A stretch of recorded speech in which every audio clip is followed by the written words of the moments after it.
Yo, what is good, YouTube? Welcome back to another JC2K video. In today's video, we're going to be ranking the top 10 best non-gambling point guards in NBA 2K24 MyTEAM. This is going to start the last set of top 10s that I am doing this year in NBA 2K24 MyTEAM. 2K25 drops in basically a month from today, so we're going to do one more set of top 10s. We're going to do one more set of tier lists. We're going to do, I think, a 2K24 and review series as well, where I go season by season.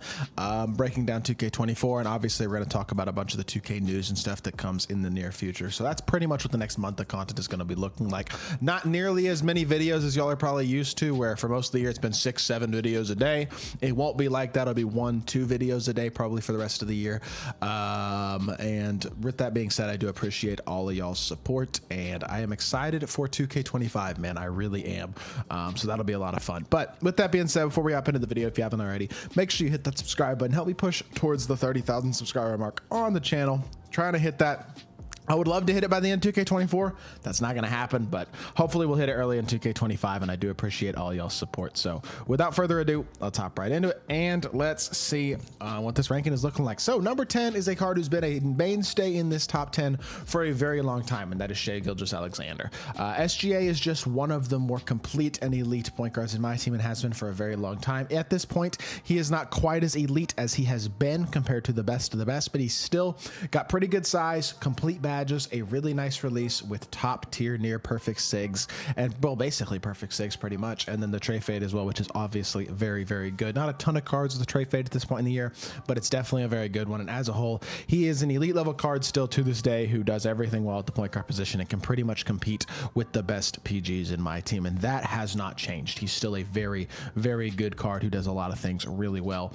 Whether or not you think he's the best shoot point guard in the game at this point, he's not, but at this he's had a ton of longevity. One of the better free reward cards we've gotten all year, and definitely still an elite level PG. Number 9, Austin Reeves. AR-15 is super solid. 6'5", nice release, elite fade. His Pro 2 fade is maybe my favorite Pro 2 fade in the game, because I love his upper, and I think that they've meshed together really well to make a very easy to green elite level Pro 2 fade. Not to mention, again, really good sigs with Kyrie dribble style, tray escape, Jamal Murray behind the back, Pro 2 fade, all that type of stuff. Really capable slasher, elite shooter, elite playmaker, solid defender. The defense is where he struggles a little bit though when you compare him to a guy like an SGA. No brick wall at all, only gold and movable enforcer. Not a guy like SGA, but a guy towards the top of this list, for example.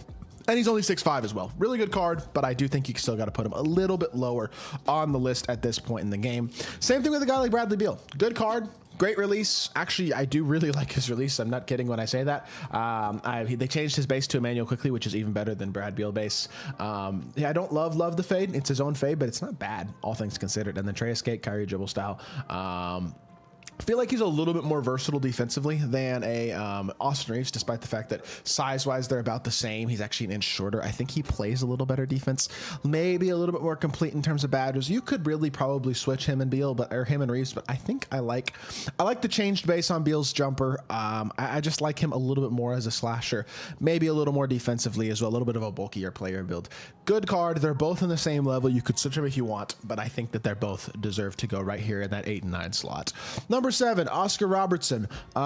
Basically a 100 overall version of a Bradley Beal or a Austin Reeves. Elite release, Pro 2 fade, perfect, pretty close to sigs. I mean, Kemba escape is as good as tray escape in my opinion. I think they're about the same in terms of how good they are. He has all 99 stats and perfect badges. That's the one thing that I think differentiates him slightly from the other guys, is just that he's slightly more complete across the board. Has the Hoff immovable, Hoff brick wall, Hoff rebound chaser, that type of stuff on the interior. Just a little bit more complete than these other guys. Very, very capable 6'5" PG, and definitely I think he's probably the best remaining of the ring rewards from this year. So definitely still a very solid non-gambling card in his own right. Number 6 is Jokic, who mainly gets his spot at number 6 because he is as big as he is. At 6'11" at the point guard position, that is the thing that provides value for Jokic, is how switchable, big, and versatile he is. Because yes, the stats and badges are great. The animations could be a little better. No Hoff handles for days. And again, I don't love the jumper. I don't love his sigs either. And I think that's pretty fair to note. His sigs are not top tier. His jumper is not top tier at this point in the game. But he's 6'11" in a game with a ton of size across the board. Having that level of size, the point guard position, if you don't have somebody like a Kareem, can be really, really valuable and provide a lot of versatility at the PG spot in terms of switchability defensively.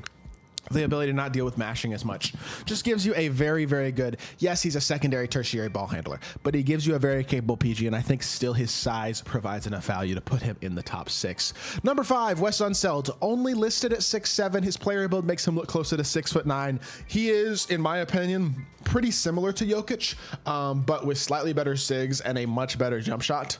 So he's like a better Jokic, although a couple inches smaller.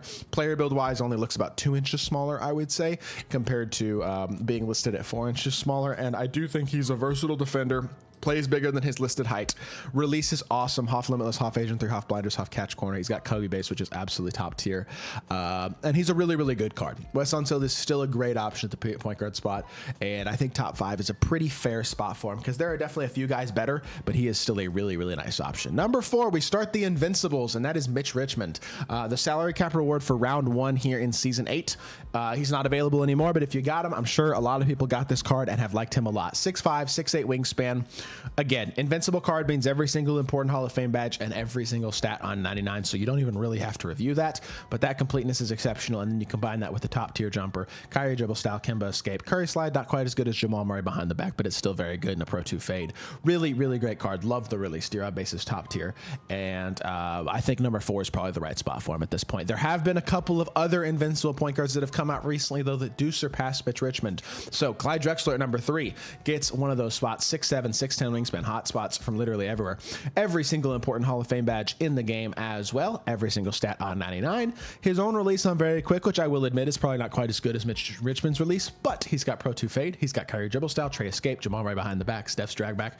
Better overall SIGs, couple inches taller. I do think maybe his release isn't quite as good, but overall he is a slightly better option in my opinion than Mitch Richmond is at the point guard spot, and puts him at number 3. Number 2, Penny Hardaway. He is a better Clyde Drexler, better release than Clyde, very similar in terms of everything else. SIG, stat, badges, they're both 6'7". They're very, very similar cards, but when you look at the 2 cards, I think I give the slight edge to Penny Hardaway because animation-wise, he is a little bit better in my opinion. MJ dribble style instead of Kyrie. I'd rather have Kyrie dribble style. That's the one area where Clyde gets the advantage, and also Clyde has Pro 2 fade. Penny only has normal. With that being said, Penny's jumper is decisively better than Clyde Drexler's. There's no doubt about it in my mind at all. That is the biggest differentiating factor between these 2 cards, and I think it is the reason that to me it's really kind of a no-brainer. Penny is pretty easily number 2 to me at the point guard spot. With that being said, number 1 is also very much a no-brainer.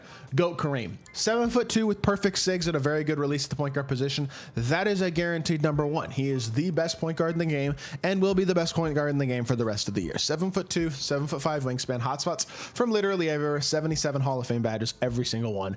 Every single stat on 99. He is one of very few GOAT point guards, and he is the biggest GOAT point guard by far in the game.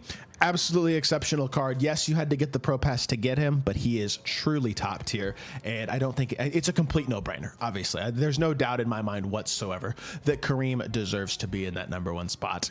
As good as other cards are, Kareem is without a doubt a absolute no-brainer number 1, and there's no doubt about that whatsoever. So he is easily the number 1 spot, and I think this is pretty a pretty good list, to be honest. You could switch out a couple things at the bottom of the list if you wanted to, but to me, I think this is pretty accurate and a very, very solid list of the non-gambling point guards to finish out the year. So with that being said, that is going to do it for this video. I hope y'all did enjoy.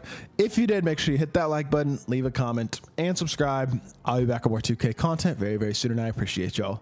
Peace.